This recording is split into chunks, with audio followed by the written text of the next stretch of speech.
Saudara Wali Kota New York Bill de Blasio memerintahkan New York State on Pause berlaku sejak Minggu 22 Maret 2020 malam.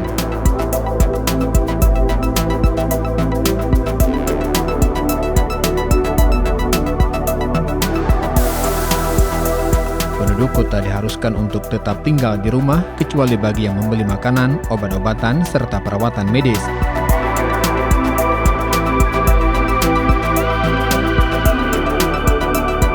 Semua tempat bisnis yang tidak penting akan ditutup untuk mencegah penyebaran virus corona yang semakin merebak di kota New York.